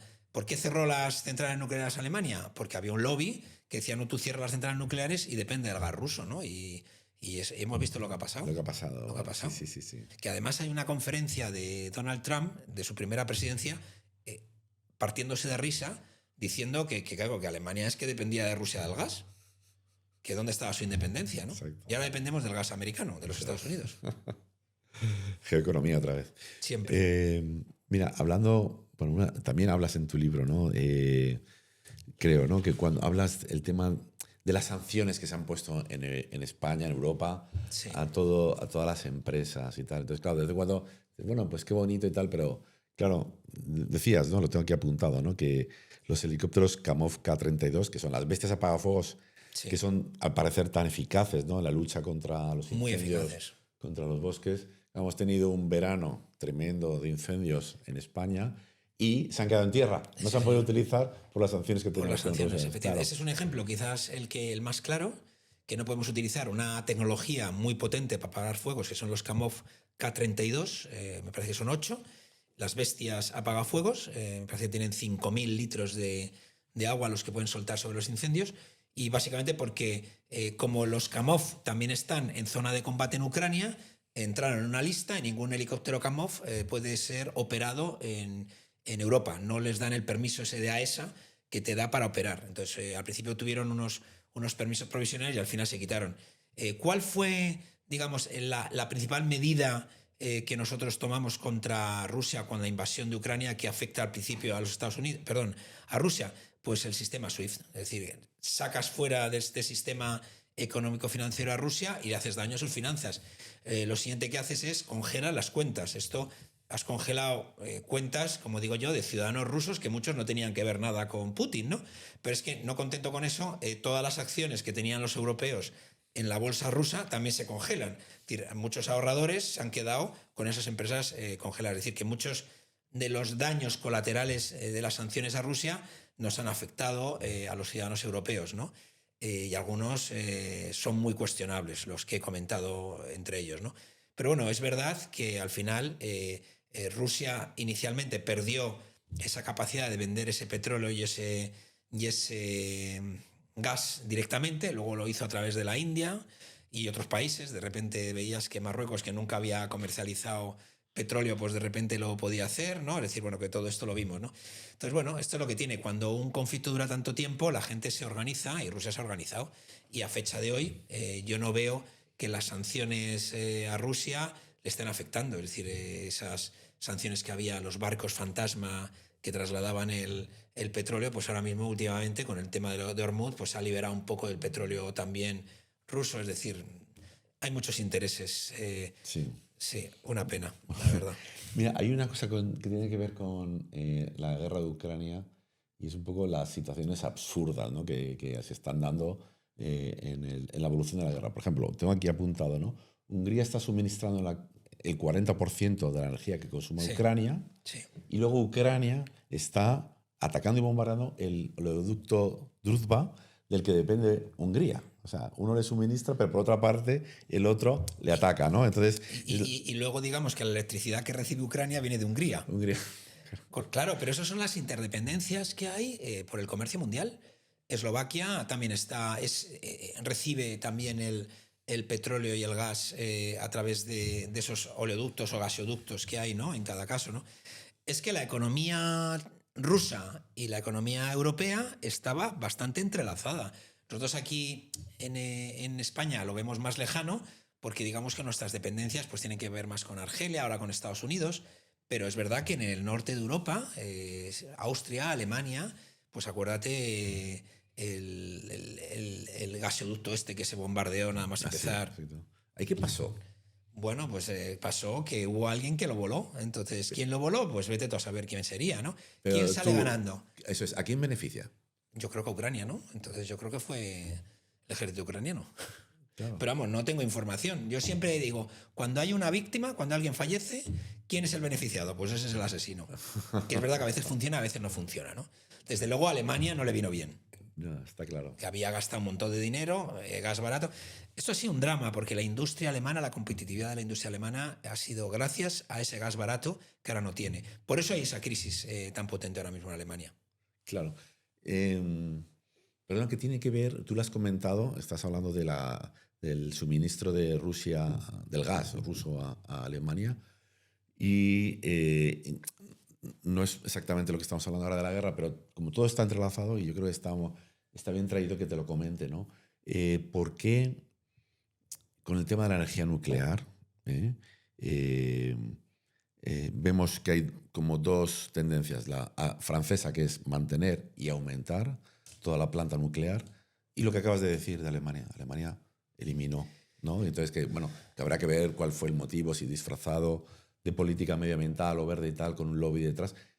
¿Tú cómo ves esta situación? Porque aquí este es uno de los casos claros que se ha visto cuando... Cuando tú ves la lista de políticos alemanes en los consejos de administración de empresas rusas de gas y petróleo, la respuesta es obvia. Sí, sí. Es decir, y eso... Incluso el que fue presidente de Alemania. Schroeder, ¿no? Schroeder, sí, entonces estaba en Gazprom, me parece. Sí, eso es Gazprom, que es una empresa pública de gas rusa. Sí, sí, es decir, desde que fue un escándalo cuando empezó la guerra. Bueno, es todo un escándalo, porque al final la autonomía energética es clave y la energía nuclear te la da. Dicho esto, el principal suministro de uranio de las centrales nucleares de Europa es Rusia. Claro. El uranio que consume las plantas de Francia, muchos de ellos viene de Mali. Y ahora mismo, ¿quién está controlando el suministro de uranio en Mali? Rusia. Rusia, fíjate. Con el ejército que tiene ahí el Africa Corps, que antes era Warner. Entonces, es que al final, cuando sigues el producto, en este caso el uranio, te das cuenta todas las mentiras que hay. Entonces, ¿que la energía nuclear es segura? Sin lugar a dudas. No es segura precisamente en Ucrania, porque los rusos jugaron con la vida de muchos ciudadanos. Y hay una película muy buena hablando de Chernóbil, ¿no? Sí. Chernóbil estaba en Ucrania, no nos olvidemos, ¿no? Entonces, a partir de ahí, bueno, tú ves China construyendo centrales nucleares, India construyendo centrales nucleares, vamos, y nosotros haciendo el panoli, ¿no? Es decir, yo creo... Claro, ahí en nuestro mix energético el 20%, sí. es energía nuclear. Sí, sí. Y hay un plan de apagado previsto por parte del gobierno español que no sé si el Partido Popular pues en esto... Sí, espero que se revierta. Desde luego la política alternativa... Es un tiro en el pie. Sí, sí, es un tiro en el pie. Y sobre todo, fíjate en Extremadura. Claro. Extremadura, o sea, Extremadura... Lo bueno que ha hecho la central nuclear que hay en Extremadura, a toda Extremadura, ¿no? Y luego te das cuenta, cuando ves la letra pequeña, dices, no, las centrales nucleares de Cataluña, esas no las vamos a cerrar. Aquí hay mucha broma con esto, ¿no? La energía nuclear es verde, clarísimamente, tienes que cuidar los residuos. Todos los residuos los tenemos almacenados básicamente en Francia y pagamos un montón de dinero por ese almacenaje. Hubo un intento de hacer un central de almacenaje de residuos que hubo varios pueblos que estuvieron compitiendo por ello y al final no se ha hecho. Aquí yo creo que hay un sectarismo gordísimo del gobierno con respecto a la energía nuclear que para mí es totalmente segura y yo espero que esas mini centrales nucleares que son tan importantes para los centros de datos pues se acaban construyendo en España, igual que hay en el Reino Unido o hay en Estados Unidos. ¿Hay una agenda oculta en el apagado de centrales nucleares? Sin duda, o sea, yo creo que la hay, ¿no? ¿Y cuál es? O sea, ¿cuál es el racional que hay detrás? Pues yo creo que es el decrecimiento de la economía española. No permitirnos crecer. No todo el mundo quiere que la economía crezca. ¿Y a quién beneficia eso? Bueno, a los que tienen y perjudica a los que no tienen. Y luego beneficia a los que mandan y perjudica a los que no mandan. Curioso, porque son centrales nucleares, nuestra planta nuclear es muy antigua. Sí. O sea, tiene más de 50 años. Pero ¿no? podrías renovarla, hay que invertir. Es decir, que eso no, se puede mantener, pero te quiero decir que llevamos 50 años. Nunca ha pasado nada. Nunca ha pasado nada y Tú solamente piensa que los anteriores que estuvieron en contra de la energía nuclear, incluso asesinando a sus ingenieros, fue la ETA. Exacto, sí. Entonces, el Lemoniz, tú haces mirada al pasado y dices, ¿quién asesinaba a ingenieros para que no hubiera energía nuclear? La banda terrorista ETA. Pues oye, si ETA está en contra, yo estoy a favor. Sé que es como muy simple, pero a veces es curioso funciona. Porque, claro, acabamos de tener hace poco, hemos celebrado tristemente, ¿no? el aniversario del apagón, ¿no? Entonces, claro, te das cuenta que nuestro mix energético acabamos de decir, somos débiles, ¿no? Pero que y es una planta, tanto la hidráulica como la nuclear, pues anterior a la transición, y estamos todavía con eso. Y entonces yo entiendo y compro, ¿no? el discurso medioambiental, pero claro, luego te das cuenta y dices que geoeconómicamente, como estás hablando ahora, energéticamente, somos más débiles si nos queremos deshacer de esto, porque ya se vio el día del apagón, ¿no? Sin duda. ¿Cómo lo ves tú? Bueno, a ver, yo estuve hace unos días en Cáceres, en Alcántara. Sí. Hay una presa sí. brutal. En el Tajo, ¿no? Me parece. Eso es brutal ahí, que facilita un montón de energía. Y ahí, hablando con los técnicos especialistas de Iberdrola, nos decían que la clave es tener un mix energético equilibrado que permita coger la energía de diferentes fuentes y que garantice el suministro ordenado. Y eso nos hace falta. Es decir, Yo no digo que pueda ocurrir un apagón, es que ya ha ocurrido. Y todos vimos el coste brutal, no solamente reputacional, pero también de nuestro país con respecto al apagón, ¿no? Entonces, cuando tú analizas las llamadas, las informaciones y todo lo que está saliendo en medios de comunicación, te das cuenta que los propios especialistas, los ingenieros, llamaban la atención de la debilidad de nuestro sistema, y cuando no está poniendo todo su ojo en energía eólica, energía solar, que depende del sol y del viento, que no siempre existe, y por supuesto por la noche es más difícil, la energía solar nocturna es complicada, que eso hay que explicárselo a la gente, porque claro, los data centers también funcionan por las noches, porque la manía de las empresas es trabajar por las noches también, ¿no? Entonces, bueno, pues eso es muy importante. Entonces, la energía nuclear en España ha sido una historia de éxito, con ingenieros, con tecnología, con seguridad, ningún problema. Bueno, pues a partir de ahí, todo el mundo que vaya en contra de la energía nuclear, una de dos, o quiere que yo pague una energía más cara, o tiene intereses en otros sectores, que puede ser. No digo yo que no, pero puede ser. El tema de la energía me parece apasionante. O sea, bueno, la energía es clave en todo esto. Sí, en el libro, Economía Estratégica, hablo mucho de energía, porque es el principal elemento de poder de cualquier país. Si no eres competitivo en energía, si no tienes capacidad de acceso a energía, no tienes acceso a nadie. Hicimos la prueba piloto el día del apagón. Es decir, que de repente no funcionaban los semáforos, no funcionaban los túneles, no funcionaban los cajeros, no funcionaban las centrales de gasolina, no podías comprar las tiendas, no se abrían las puertas, no funcionaban los móviles, no funcionaba Internet. Es que se nos ha olvidado. El problema que tuvimos fue que es que no funcionaba Internet. Bueno, la verdad es que este tema yo creo que daría para muchísimo, sobre todo porque efectivamente yo creo que hay muchas agendas ocultas, no una, hay muchas, y la verdad es que... Una es la de China. Una de China, exacto. Es bueno, pero yo en esta teoría de la conspiración, a mí me encanta... Hombre, o sea, conspirar no es poner todos los elementos encima de la mesa y analizarlos con cuidado. O sea, yo creo que todos, cuando se produce el apagón, lo primero que preguntamos es ¿dónde pasa? En Portugal. Y también en Francia. Entonces pensábamos que era un ciberataque al principio, y de ciberataque nada. Fue básicamente que Red Eléctrica tomó decisiones equivocadas. Y así parece, ¿no? Decisiones políticas, quizá. Yo no sé si fueron políticas o técnicas, pero fueron equivocadas. No sé, la verdad es que esto... Y tenemos muy buenos profesionales en Red Eléctrica, en las compañías eléctricas. Fuimos capaces de recuperar el suministro eléctrico en la casi totalidad del país, que no en todo, en 8 horas. Que eso es un éxito. Es decir, si tú planteas un ejercicio piloto mejor que ese, no se te ocurre. Y sacaron consecuencias. Hubo lugares que siguieron funcionando, muchos cuarteles siguieron funcionando, algunos hospitales siguieron funcionando. Hay gente que falleció por culpa del apagón, es decir, que no es una cosa para tomársela a broma. Y luego, bueno, hay muchos responsables, porque hubo productos que se perdieron, empresas que dejaron de trabajar. Y de hecho, tengo entendido, ¿no?, que hay...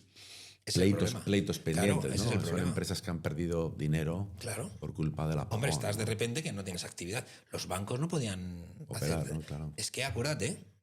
Sí, no, es tremendo. Las cosas que no pasan. Sí, no. Esto yo creo que vamos a tener que dedicar varios podcasts a este tema de la energía. Vamos a terminar con una de las cosas que antes has anticipado, ¿no? Que es en este tablero global, lo has dicho tú, Malaca, ¿no? Tenemos varios puntos que son ahora checkpoints, hot, sí, efectivamente, ¿no? Hotspots, checkpoints que tú estás diciendo, oye, ¿qué es lo que pasa ahí que se está jugando el futuro, ¿no?, del mundo, ¿no? Estamos hablando de Malaca en concreto, ¿no? Hormuz, que llevamos un rato hablando de él, Gibraltar, bueno, la lista, Groenlandia, o sea, ¿qué está pasando ahí? A ver, la lista, ya para cerrar este podcast. Te digo, la lista es amplísima. Quien controla las rutas tiene el poder. Y esto es así, y lo pone en el libro, Geoeconomía Estratégica, desde la época, por supuesto, del Imperio Romano, ruta de la seda, de la época mercantilista, el sistema colonial, pero desde los orígenes históricos del control de las rutas comerciales por parte del Imperio Arcadio, en Mesopotamia, 2334 a.C. Controlaban el Golfo Pérsico. Quien controla estos centros tiene el poder. Entonces, aquí hay un montón. Tenemos el Ártico, el estrecho de Malaca, Hormuz, por supuesto, Gibraltar, Bab el-Mandeb, tenemos Panamá y Suez, que aunque son artificiales también controlan el comercio, y quien controla ese punto de paso tiene el poder. Y últimamente, para facilitar el comercio mundial, todo esto se había como suavizado, pero ahora mismo las potencias se están utilizando. Es verdad que en el caso de Irán le ha salido el tiro por la culata, porque ha cogido, lo ha puesto encima de la mesa, no, le ha salido a Irán. A Irán. Entonces Irán ha dicho, corto, y dice Estados Unidos, no, corto yo. Entonces ya no sacas tú lo que tienes que sacar, ni metes lo que quieres meter, entre otras cosas, armamento. Porque claro, cuando hay este control es también para que no haya repuestos para todo el armamento que ha gastado Irán, que en muchas partes es compatible con el armamento chino. Algunos de los aviones que se han, digamos, abatido por parte del ejército iraní no era tecnología rusa, era tecnología china. Porque digamos que la tecnología rusa Estados Unidos ya la tiene controlada. La China no, porque no había entrado en combate. O sea, que todas estas cosas hay que saberlas, ¿no? Entonces, bueno, pues al final, pues es muy importante que tengamos en cuenta que quien controla esos puntos controla el mundo. Por eso, España, con el Estrecho de Gibraltar, toda su historia ha sido muy importante. El imperio que teníamos se construyó, entre otras cosas, porque controlábamos el Estrecho de Gibraltar. Claro. Hay una pregunta, no te la iba a hacer, pero me acabo de... y ya con eso sí que terminamos. Taiwán. ¿Qué va a pasar con Taiwán? ¿Cuál es tu previsión de esa reivindicación pues ya permanente que tiene China, la defensa de Estados Unidos? ¿Qué es lo que crees que va a pasar en el próximo lustro, en la próxima década? ¿Cuál es tu previsión? Sí, sin caer en lo de Galbraith. Yo entiendo que China tiene una mala salida al mar. Lo entiendo. Y además está rodeada de Japón, de Corea del Sur, Taiwán. O sea, yo lo entiendo, ¿sabes? Filipinas, es decir. Pero esa es su situación geoeconómica. Eso es lo que hay. Por eso China está ahora intentando con Rusia abrir el Ártico, y por eso Estados Unidos le quiere cerrar el Ártico. Y por eso China quiere construir rompehielos también atómicos, como los que tiene Rusia, para cuando eso se vaya deshelando. Mientras, pues a ver, China es muy transparente. China ha dicho que Taiwán es China. ¿Cómo lo va a hacer? Pues mi apuesta es que lo va a hacer pacíficamente. Tiene paciencia.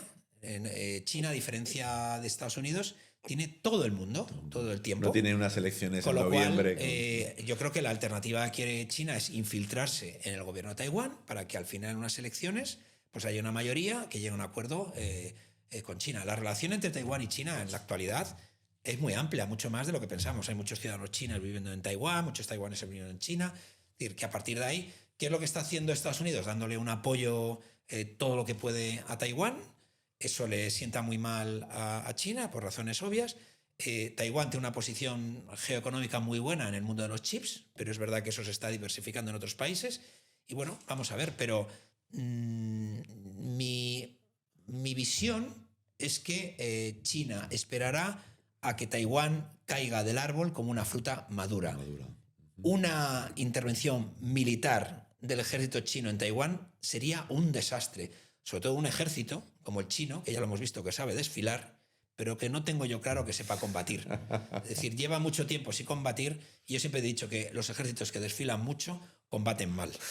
A ver cuántos desfiles como el de China has visto tú en Estados Unidos. No les hace falta. No les hace falta, ¿no? No les hace falta. Sí, esto es muy interesante.